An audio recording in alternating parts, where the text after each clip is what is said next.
Hi అండి, అందరికీ నమస్తే.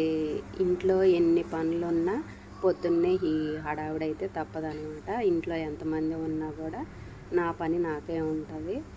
ఇంకా పొద్దున్నే హనీ వాళ్ళు కాలేజీకి వెళ్ళాలి కదా, వాళ్ళ క్యారేజీ సర్దుదామని చెప్పేసి ఇంకా వంట అయితే చేస్తున్నానండి. ఈ వంట పని అయిపోయింది అనుకోండి, ఇంకా వాళ్ళు వెళ్ళిపోతారు. ఇంకా బూజులు అయితే దులుపుకుందాం అనుకుంటున్నాను కదా, ఇంకా ఆ పని అయితే స్టార్ట్ చేయాలన్నమాట. ఇంక ఈరోజు కర్రీ వచ్చేసి చిక్కుడుకాయ కర్రీ చేశానండి. అలాగే టిఫిన్ వచ్చేసి ఉప్మా చేశానన్నమాట. ఎందుకంటే ఉప్మా అయితే తొందరగా అయిపోయేది కదా చేయటం. ఇంకా మనకి అంట్లు అవి కూడా తక్కువ పడతాయి అన్నమాట.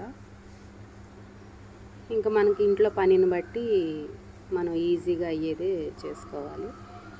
ఇంకా వంట అయితే కంప్లీట్ అయిపోయిందండి. ఇంకా వీళ్ళ క్యారేజీలు సర్దేసి టిఫిన్ పెట్టేసి ఇంకా వాళ్ళు వెళ్ళారనుకోండి, ఇంకా నాకు కొంచెం పని ఈజీగా ఉంటుంది అనమాట. ఇంక ఇప్పుడైతే వాళ్ళు వెళ్ళిపోయారు, నేను కూడా టిఫిన్ చేస్తున్నాను.